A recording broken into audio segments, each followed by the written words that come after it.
सबसे पहला चीज की मतलब आपके प्रेस कॉन्फ्रेंस में बताना चाहेंगे कि जितने भी एरियाज कंटेनमेंट जोन में हैं, ठीक है ना, और जिन उनके पैसेंजर्स जो भी बाहर से आ रहे हैं, तो उनके लिए पहले हम क्या करेंगे, उनकी सैंपलिंग करेंगे और उनका एक बार अगर रिजल्ट निगेटिव आता है तो हम उनको घर में होम क्वारंटीन के लिए भेजेंगे। अगर उनका घर कंटेनमेंट जोन में भी आता है तब भी अलाउ करेंगे, but subject to the condition की उनकी सैंपलिंग जो भी उनके सैंपल्स हैं उसका रिजल्ट निगेटिव आने चाहिए।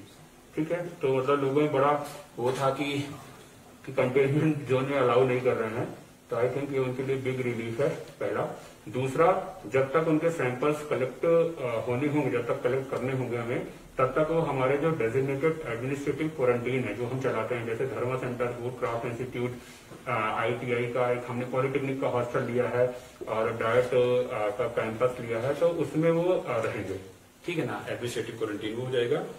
और उसके साथ साथ क्या है कि कल जैसे आपको पता है कि कल लोगों ने प्रोटेस्ट किया था, किशोर योगमा के लोगों ने प्रोटेस्ट किया था, तो हमें उसमें पता है कि लोगों की कोई ऐसी मंशा या फिर कोई इंटेंशन नहीं था प्रोटेस्ट करने का। थोड़ा बहुत क्लैरिफिकेशन उनको नहीं था, पर कुछ सेलेक्टेड लोगों ने उनको मिसगाइड किया है। तो जो जिन्होंने मिसगाइड किया है हम उनको आइडेंटिफाई करेंगे, उनके खिलाफ एक्शन तो लेंगे ही लेंगे। लेकिन मेरी ये अपील है आम जनता से कि हमें पता है कि आप जानबूझकर ऐसा कुछ भी नहीं कर रहे हैं, आपको कुछ लोगों ने भड़काया होगा और मतलब उनके खिलाफ एक्शन तो होगा, पर आपसे एक हमारी तरफ से, पूरे प्रशासन की तरफ से, यूटी एडमिनिस्ट्रेशन की तरफ से रिक्वेस्ट रहेगी कि जब भी ऐसा कुछ आपको लगता है कि आपको गलत लगता है तो आप हमसे इमीडिएटली किसी के माध्यम से कांटेक्ट करके क्लैरिफिकेशन जरूर मांग लें कोई प्रोटेस्ट शुरू करने से पहले। रीजन उसका ये है कि जैसे जो भी ये चीजें कंटेन की जा रही हैं, ये कोई 144 वगैरह जो कुछ भी लगाया गया है, डिजास्टर एक्ट जो कुछ भी इन्वोक किया गया है, वो इसलिए किया गया है कि आपको मतलब ये नेसेसिटी है, हमारी जरूरत है कि लोगों में सोशल डिस्टेंसिंग रहे और आपस में लोग मिले जुले नहीं और कोरोना से हम फाइट करने में सक्षम रहें। पर जो वीडियोज आए हैं, मतलब कल इमर्ज हुए हैं, उसमें देखा गया है कि बहुत लोगों ने सोशल डिस्टेंसिंग के नॉर्म्स को फ्लोट किया है, तो उनके हम सैंपलिंग कराएंगे ताकि आप इन्हीं मतलब लोगों के लिए ही रहेगा कि कोई कंटेमिनेशन अगर हुआ है तो उसको रोका जा सके। और मैं बार बार, हम सभी लोग यहाँ बैठे हैं, बार बार स्ट्रेस करना चाहूंगा इस चीज पे कि मुझे पता है लोगों की कोई भी गलती नहीं है, सिर्फ दो चंद लोग हैं, कुछ लोग हैं जो लोगों को भड़का रहे थे, उनके खिलाफ एक्शन होगा। लोग बहुत ही अच्छे हैं, लोग बहुत ज्यादा कंप्लायंट हैं, लेह के लोग, चुशोत, युकमा, शमा, सभी के लोग बहुत ज्यादा कंप्लायंट हैं। कभी कभी किसी कारणवश वो अगर ऐसा प्रोटेस्ट करते हैं तो बस यही रिक्वेस्ट रहेगी कि प्रोटेस्ट ना करें। कोई भी क्लैरिफिकेशन चाहिए, कुछ भी गड़बड़ी होती है, अगर उनको लगती है तो हमसे डायरेक्टली कांटेक्ट करके, कम्युनिकेट करके उसके क्लैरिफिकेशन जरूर ले लें। उसके बाद इसेंशियल कम्युनिटीज का उन्होंने एक हमें मेमोरेंडम दिया था कि इसेंशियल कम्युनिटीज का शॉर्टेज होती है, तो मैंने अपने ऑफिशियल से पूछा था, तो उन्होंने बताया कि इसेंशियल कम्युनिटीज की कोई शॉर्टेजेस नहीं है। साबुन और कैंडल्स की शॉर्टेजेस थी, वो भी पूरी कर दी गई है। आगे से आपको जो भी कुछ ऐसा लगता है आप हमारे कांटेक्ट में डायरेक्टली रहें, क्योंकि हम भी सामान मंगाते हैं बाहर से, कभी कुछ चीजें आ पाती हैं, कुछ चीजें नहीं आ पाती हैं, तो जो भी मतलब जरूरत होगा तुरंत उसको प्रायोरिटी बेसिस पर एड्रेस किया जाएगा इसेंशियल कम्युनिटीज का। बट आपको ये पता होना चाहिए कि कंटेनमेंट जोन में एग्रीकल्चर एक्टिविटीज या फिर किसी भी प्रकार की कंस्ट्रक्शन एक्टिविटीज अलाउड नहीं है। उसका रीजन ये है कि जब भी ऐसा कुछ अलाउ हम करेंगे तो बहुत सारे लोग जो है मिलकर काम करेंगे, तो उस केस में सोशल डिस्टेंसिंग मेंटेन नहीं हो पाती, जो कि पोटेंशियल कॉज होता है कंटेमिनेशन का। तो लोगों से ये अपील रहेगी कि आप कोई भी ऐसी एक्टिविटीज वगैरह जो कि प्रोहिबिटेड है वो बिल्कुल ना करें, और जो भी आपकी जरूरतें हैं वो हम केस टू केस बेसिस पर ऑलरेडी कर रहे हैं। और बाकी ये है कि सभी का, जैसे कि चुशोत गोंगमा कंटेनमेंट जोन से बाहर हो गया, चुशोत गोंगमा, और साबू भी जल्द ही होने वाला है। बोगदाम के लोगों ने बहुत ज्यादा कोऑपरेट किया है। चुशोत, शामा और योकमा के लोग भी बहुत ज्यादा कोऑपरेट कर रहे हैं। ये बहुत छोटे मोटे इंसिडेंट्स हैं, ऐसा होता रहता है, और हमें उम्मीद है कि आप लोग हमें बहुत ज्यादा कोऑपरेट करेंगे ताकि जल्द से जल्द, जितनी जल्दी आपकी टेस्टिंग हो जाएगी उतना जल्दी हम ये कन्विंस हो जाएंगे कि किसी चीज की कोरोना का प्रेवलेंस है या नहीं है, या उसका जो मतलब एक्चुअल में ट्रेजेक्ट्री है क्या है। तो आप जितना ज्यादा कोऑपरेट करेंगे उतना ही जल्दी हमें आसानी होगी आपके कंटेनमेंट एरिया को खोलने में, क्योंकि अगर टेस्टिंग हमारी नहीं हो पाती है और टेस्टिंग बाद में होती है, अगर उसका रिजल्ट पॉजिटिव आता है तो कंटेनमेंट जो होता है उसका पीरियड उतने दिन से बढ़ जाता है। तो मैं मतलब फिर से रिक्वेस्ट करूंगा कि लोग बहुत अच्छे हैं, चिशोत, योकमा, शमास बहुत अच्छे हैं, बहुत ज्यादा कंप्लायंट हैं। किसी के आप उसमें क्या बोलते हैं बहकावे में मत आए। आप डायरेक्ट कम्युनिकेशन हमसे स्टैब्लिश करें, हमारे ऑफिशियल से करें। आपको कोई प्रॉब्लम आती है उनसे करें। आप लोगों का कोऑपरेशन चाहिए, हमें पता है वी विल फाइट टुगेदर और हम जीतेंगे भी। All I can say is that ये एक पर्सपेक्टिव जो फ्लोट हुआ कि it is people versus administration, that perspective has to be defined. One, क्योंकि we are all in it together. ऐसा नहीं हो सकता कि हम सेफ होंगे और कोई इफेक्ट होगा या वो इफेक्ट होंगे तो हम सेफ रह सकते हैं। वो एक चीज को हमें सबको अंडरस्टैंड करना है। सेकेंड थिंग इज कि हर ग्रीवेंस को एड्रेस करने के लिए एक मैकेनिज्म बनाया गया है। उस विलेज को अगर कंटेन किया है तो उस विलेज के अंदर उसी विलेज के जो पुलिस पर्सनल है वो पेट्रोलिंग ड्यूटी पे हैं, उनके नंबर्स उनको दिए गए हैं। इन एडिशन टू दैट हमारा जो चौकी ऑफिसर है, एसएचओ, हमारा पीसीआर, सब नंबर्स फ्लोट किए गए हैं। I request to people is कि अगर आपका कोई भी ग्रीवेंस है, ग्राउज है, शॉर्टेज है, कोई इशू है that needs to be addressed, you please get in touch with us and we will pass it on to the concerned forum, to the concerned person who has to address that issue. Because food supplies cannot address agriculture का issue, police cannot address health का issue. हर department का, हर जो महकमा है उसका एक काम है। उस आपकी ग्रीवेंस को वहां तक पहुंचाने का भी जिम्मा हमने बोला है, हम ले रहे हैं। बट हैविंग सेड दैट, इस सब के बावजूद एक चीज जिसमें किसी को भी, एंड आई से किसी को भी, कोई रियायत नहीं दी जाएगी, that is violating law. We have to live in the mandate of the law. हम ये नहीं बोल सकते कि हमें अगर जायज काम के लिए नाजायज काम नहीं हम कर सकते। हम आप सबसे रिक्वेस्ट करते हैं कि please follow law, and also if you refuse to follow law that is your responsibility. We shall take strict action against anybody who does not follow law. इसमें ये नहीं है कि किसी के साथ कोई ज्यादती दुश्मनी है या किसी के साथ कोई ज्यादा ग्राउज है। That's not how it is. You are responsible citizens, follow law. Law के मैंडेट के अंदर रहते हुए आपको जो भी कोई इश्यूज हैं उसको सॉल्व करने के लिए हम यहाँ हैं, and we are responsible for it and we take the responsibility for it. And कल के इशू में जो कोई लोग वहां पे थे उसके हमारे पास सब वीडियो फुटेजेस हैं। We shall identify all of you. Nobody is allowed और shall get away by violating law. जैसे कि रही बात कि लोगों में बहुत ज्यादा मिसकम्युनिकेशन लोग करते हैं, फैलाते भी हैं, और ज्यादा र्यूमर्स, क्योंकि सोशल मीडिया पे लोग एक्टिव हैं। कि जैसे कि कल परसों मैंने एक चार्जेस का किया था, तो लोगों से मतलब रिक्वेस्ट है कि ये बहुत छोटे इश्यूज हैं। जब आप किसी भी एडमिनिस्ट्रेशन के एजेंस में काम रहते हैं तो हमारी रिस्पॉन्सिबिलिटी होती है कि हम आपको जो भी बेसिक फैसिलिटीज हैं मैक्सिमम प्रोवाइड कर सकें, ठीक है। लेकिन जैसे कि एक बीच में उठा कि वो पैसे लेंगे, ऐसा कुछ भी नहीं है। हमने सिंपल ये रखा है कि कोई भी, खैर अब उसकी बात अराइज नहीं होती क्योंकि अब जो कंटेनमेंट जोन के हैं वो भी अलाउ किए जाएंगे अगर वो निगेटिव आते हैं टेस्ट के बाद। तो ये जैसे जो ये चीजें उठाई गई कि एसओपी में ऐसा लिखा गया था कि चार्जेस करेंगे या तो क्वारंटीन के लिए पैसे लगेंगे, ऐसा कुछ भी नहीं है। और हम जब भी रूमर्स आपके आते हैं तो आप डायरेक्ट हमसे कम्युनिकेशन रखें। चंद लोग होते हैं, कुछ लोग होते हैं जिनको पक्का मतलब वो क्या करते हैं, अपने किसी गेन के लिए, किसी मोटिव के लिए, या फिर उनका कोई वेस्टेड इंटरेस्ट होता है तो पूरी कम्युनिटी, पूरी सोसाइटी को भड़काते हैं। तो इसमें हमारा रोल ये आता है कि हम उनको आइडेंटिफाई करेंगे और उनके खिलाफ एक्शन होगा। पर जो आम जनता एट अ लार्ज वो बिल्कुल भी इसके लिए रिस्पॉन्सिबल नहीं है, और हम बिल्कुल भी मतलब उनके साथ हैं। जो आम जनता है जिनकी जेन्युइन डिमांड्स हैं उनको एड्रेस भी करेंगे, पर आपका कोऑपरेशन चाहिए। कुछ लोग हैं बस उन्हीं को हमें अलग रखना है, बाकी जो आम जनता है अपने हिसाब से काम करे और जो हमारे नॉर्म्स हैं, जो रूल्स हैं उनको फॉलो करेगा, जो कंटेनमेंट जोन के, ताकि हम जल्दी से आपको निकाल सकें। इंटेलिजेंस फेलियर आप उसको इसलिए नहीं बोल सकते बिकॉज वहां पे आपकी police personal through out present थे जब से ये लोग वहां थे। Yes, if you have a genuine demand और आप उसको पीसफुली प्रोजेक्ट कर रहे हैं, हम आपको नहीं रोकते हैं। So that is why all of these people were present over there. It is only when they started violating law, तब भी उनको प्रिवेंट ही किया था। There was no offensive that happened yesterday. It was only defensive. And also to prevent them, क्योंकि वो एक under construction bridge पे चढ़ने की कोशिश कर रहे थे, जिससे उन्हीं को इंजरी हो सकती थी और कई लोगों को उसी से इंजरी हुई है, बिकॉज उसमें कहीं कोई कील बाहर निकला हुआ था, कहीं टिन का पीस टूटा हुआ था, कहीं सरिया था.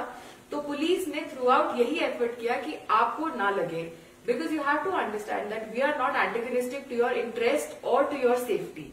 हम आपकी ही जान, माल, इज्जत की हिफाजत करने के लिए हैं. जो आपने बोला ना, एक्चुअली हमारी नॉलेज में था, क्योंकि गवर्नमेंट ऑफिशियल्स भी वहाँ पोस्टेड थे, सभी थे, मतलब पोस्टेड कर रहा हूँ, डिप्लॉयड थे सभी, पुलिस भी थी, मजिस्ट्रेट्स वगैरह भी थे. तो ये कोई इंटेलिजेंस फेलियर की बात ही नहीं आती. सिंपल था कि उनका जो डिमांड था वो कुछ हमें ऐसा लगा कि जो डिमांड कर रहे हैं वो अगेंस्ट जो लेड डाउन गाइडलाइंस उनके अगेंस्ट है. तो हम उन चीजों को कंसीव नहीं कर पाए शुरुआत में, और हम उनसे सिंपल एक डायलॉग में मतलब लगे रहे कि आप ये चीज मानिए, ऐसा नहीं हो सकता, या जो भी था कि मतलब जो under law, under rule, under guidelines हो सकता है वो हमने बताया उनको कि ये चीजें पॉसिबल नहीं है. जब मॉब वायलेंट हुआ उसके बाद एक्शन लिया गया. तो मतलब सिंपल हम उनको पूरा मौका दिए, टाइम दिए कि आप मानिए इस बात को, ये हमारी क्या बोलते हैं रिस्ट्रिक्शंस होती हैं, हमारे मतलब लिमिटेशंस होती हैं कि हम ये चीजें नहीं कर पाते. उसके बाद जो हुआ फिर वहां एक्शन लेना पड़ा, बस और कुछ नहीं था. बट उसमें थोड़ा बहुत ये एलिगेशन था कि male police personal has lathi charge on women protesters out there. Madam ऐसा कुछ नहीं है. हाँ, अगर आप आके मेरे को अटैक करेंगे तो every police personal has the right and the responsibility to protect themselves also, and also to bring to your notice कि जो भी वो लोग वहां प्रेजेंट थे वो भी इसके they are aware of it, and we have very like clear video footage to prove and establish the fact कि वहां पे हमारी पूरी वुमेन डिप्लॉयमेंट थी, and they were preventing, and also there was no lathi charge. I am again telling you, अगर आप bridge के ऊपर चढ़ के खुद भी अपने आप को छलांग मारने की कोशिश करेंगे तब भी यही पुलिस है जो आपको प्रिवेंट करेगी और आपको बोलेगी सेफली आपको हमें उतारना है. जो एक दो इंस्टेंसेस आएंगे जहाँ चोट लगी वो हमें पता चला है.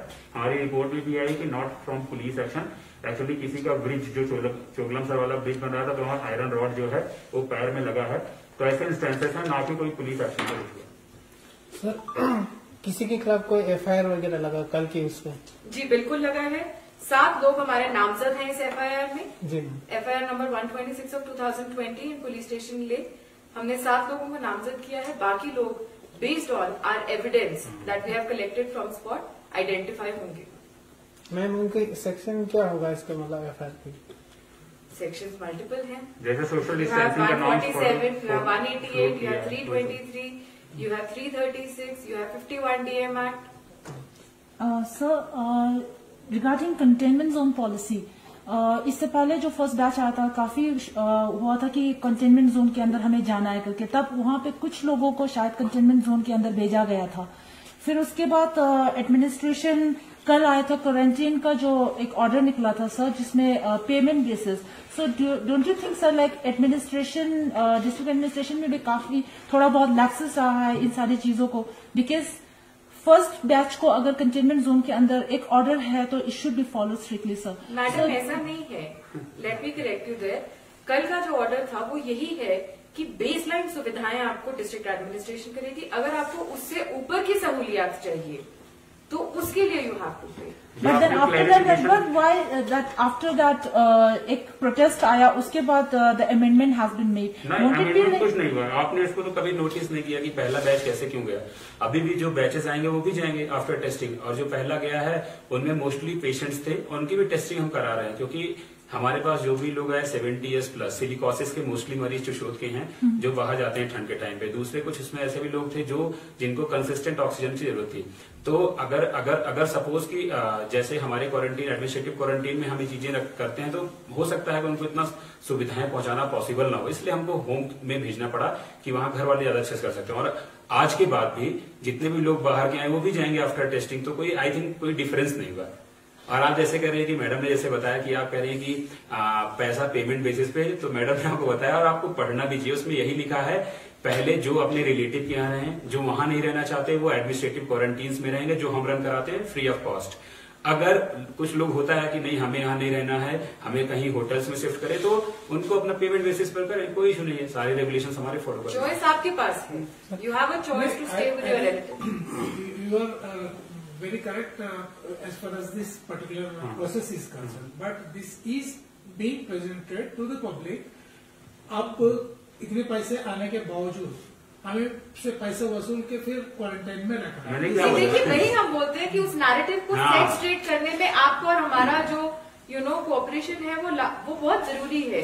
People should not have any misconception. वो आपने मिस इंटरप्रेट लोगों को कराया गया है, ये है वो एक्चुअली उसमें कोई दिक्कत नहीं। आप क्लैरिफिकेशन आप पढ़े, साफ साफ लिखा है कि आपको ये करना है, ये नहीं होता, ये करना, ये नहीं होगा, तो आपके पास चॉइस ये है, बस खत्म। सर अभी representatives are also involved in that narrative. Exactly जो भी हो, मतलब हम उस पर कमेंट नहीं करना चाहेंगे, पर हमारा यही है कि हम आपको जो चीजें बता रहे हैं वो आप मीडिया आपके माध्यम से लोगों तक सही से पहुंचे कि एक्चुअल में ये था। सर आपने बोला जो आप आने वाले हैं उनको टेस्ट कराएंगे, अगर तब जब तक रिजल्ट नहीं आएंगे तब तक कहाँ रहेंगे? हाँ, तो हमारे एडमिनिस्ट्रेटिव क्वारंटीन में रहेंगे, क्योंकि हमारे पास अभी तक जो है वो लगभग 800 लोग को आ रहा है कंटेनमेंट एरियाज के जो हैं। तो इसमें से 300-400 आ चुके हैं। तो बोगदान वालों को डिसेंट्रलाइज हमने नुब्रा में रख दिया है, जो खलसे के खलसे में रखेंगे, जो लेह के आसपास है वो लेह में रहेंगे। तो आई थिंक हमारे पास सफिशिएंट कैपेसिटी है इसकी। तो रिजल्ट कब? क्वारंटाइन का आपको ऑप्शन दिया है कि अगर आप इंस्टीट्यूशनल क्वारंटाइन में ना रह के आप बोलते हो कि I can afford, I should be given extra comfort, तो वो चॉइस आपको देना हमारा फर्ज भी है और वो आपका हक भी है। वो चॉइस आपको दी है, कोई फोर्स या कोई कंपल्शन नहीं है। The institutional quarantine जो centers जो है sir, that will be having a common facility. So won't it be one more threat to for the infections and all? नहीं, to the extent आपकी बात जो आप कह रहे हैं ना, वो मतलब जैसे बाहर भी आप जम्मू कश्मीर में भी देखें तो सांबा है, वहाँ राधा स्वामी सत्संग ब्यास है, तो उनके पास भी यही फैसिलिटी है, तो कॉमन ही तरीके से। बट हम क्या करेंगे, हम मैक्सिमाइज कर रहे हैं टॉयलेट्स, क्योंकि अल्टीमेटली वही होता है। और दूसरा क्या होता है कि जो सोशल डिस्टेंसिंग के नॉर्म्स हैं कि बेसिकली 2 बेड्स के बीच में 2 मीटर का डिस्टेंस है, वो हम फॉलो कर रहे हैं, तो उससे कंटेमिनेशन के चांसेस काफी कम हो जाते हैं। फिर हर कोई मास्क पहनेगा, प्रिकॉशन सारे लेगा, तो आई थिंक वो नहीं। एहतियात करना आपकी पर्सनल रिस्पॉन्सिबिलिटी है, उसको एनफोर्स करना एडमिनिस्ट्रेशन की रिस्पॉन्सिबिलिटी है। Eventually you can only exercise some caution. So in that case, like the people who are coming from red zone, green zone and orange zone will be put in the same or separately? People coming from red zone, green zone, orange zone are being identified and are being segregated. किसने आपको बताया? Red zone जो है वो तो पहले से segregate हो गया है, उनकी मैंडेटरी सैंपलिंग है। जो कंटेनमेंट जोन के उनका भी हमारे पास लिस्ट रहता है पहले से। So there is a confusion among the people, so I am trying to clarify through this press conference. जब आपका बसेस आती है ना तो हम सेग्रीगेट, जैसे कुछ दिन पहले जबलपुर से 6 लोग आए तो उनको कोई साधन नहीं मिला था ट्रांसपोर्ट, तो हमने उनको अलग से भेजा और उसको मैंडेटरी स्टिकर चिपका के भेजा कि रेड जोन से करते हैं, बिलोंग करते हैं। सर शिशुत शर्मा लोगों का एक रीजन नहीं है कि हमारे वहाँ से उनके वहाँ से भी पॉजिटिव नहीं आया, फिर भी उनको कंटेनमेंट इस पे एक्चुअली जो हमें रिपोर्ट्स आई है पॉजिटिव कोई केस निकले या निकले, वो तो एक बात होती है। ये भी होता है कि जो एपी सेंटर होता था 3 किलोमीटर के अंडर में, पहले हम शुरुआत में ये कोशिश करते थे कि जो एरियाज हैं वो मिनिमम हम कंटेनमेंट में रखें, क्योंकि लोगों को परेशानी भी होती है। लेकिन जब हमें इंटेल मिला कि वहाँ के कुछ लोग हैं वो आपस में मिले हैं, तो एज अ प्रिकॉशनरी एहतियातन तौर पर कि कल को अगर ये भी पॉजिटिव आ जाएंगे तो हमारे लिए दिक्कत होगी, लोगों के लिए ज्यादा दिक्कत होगी, इसलिए हमने उसको बंद किया है। पहला चीज। दूसरी चीज क्या है कि जैसे वहां के लोग जो हैं उनकी एक डिमांड सिर्फ यही आती है कि आप पुलिस का जो बैरिकेडिंग है सिर्फ वो हटा दीजिए, हम वैसे भी नहीं निकलेंगे। सो आई थिंक लोगों को ये बताना जरूरी है कि हमारे पुलिस के 2 आदमी अगर वहां बैठते हैं, अगर नहीं भी बैठते हैं, अगर आपको सेल्फ डिसिप्लिन रखना है तो उससे कोई फर्क नहीं पड़ता पुलिस से बैठने या न बैठने से, तो दैट्स ऑल राइट, और कोई दिक्कत नहीं है। सर जो होम क्वारंटाइन पे है तो उनके लिए सर्विलेंस और चेकिंग किस तरह से चल रहा है? हमने करीब 600 लोगों की टीम बनाई है, अलग अलग टीम्स, हर सब डिवीजन वाइज।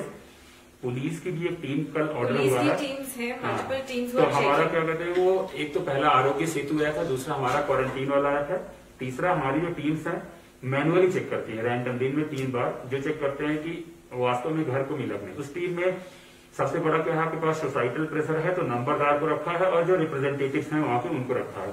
क्योंकि इस पितुक में एक केस आया कि मुझे फोन करके कोई बोलता है कि सर ये कल बाहर से आए हैं, इनके अभी तक पोस्टर नहीं चिपका है, तो I think this is societal pressure, क्योंकि नंबरदार ने बताया था।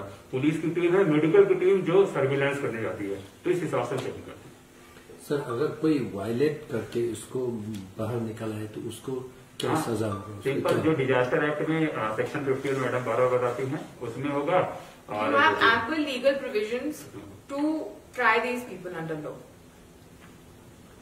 वो मतलब होम क्वारंटीन भी अगर कोई इवेट करता है तो वो भी पनिशेबल है अंडर लॉ। आपको अपनी हिफाजत तो है ही अपने एहतियात, but you can not become a threat to other people as well. और जो कल चिशोत युवकों में लोगों ने थोड़ा सा सोशल डिस्टेंसिंग नहीं मेंटेन कर पाया, तो उससे मतलब ठीक है, हम लीगल एक्शन वगैरह जो भी होता है टेस्टिंग कराते हैं, पर लोगों को ये चीज समझनी चाहिए, आई थिंक सब समझते भी है कि वो एक्चुअली पब्लिक मतलब पूरे लद्दाख के लिए थ्रेट है, कि उससे कितने लोग कंटेमिनेट हो सकते हैं, ये मतलब बियॉन्ड आवर इमेजिनेशन है, कि ना केवल उस गांव के लोग ही नहीं, जो भी बाहर का आया होगा कंटेमिनेट होके कहीं भी, तो it's a threat to all. तो आई रिक्वेस्ट यू ऑल, सभी से रिक्वेस्ट है कि आप मतलब कुछ लोगों के चक्कर में ये सब चीजें बिल्कुल ना करें। हम बार बार बोलते हैं कि बहुत अच्छे लोग हैं आप लोग, बहुत अच्छे हैं, आप बहुत ज्यादा कोऑपरेट करते हैं।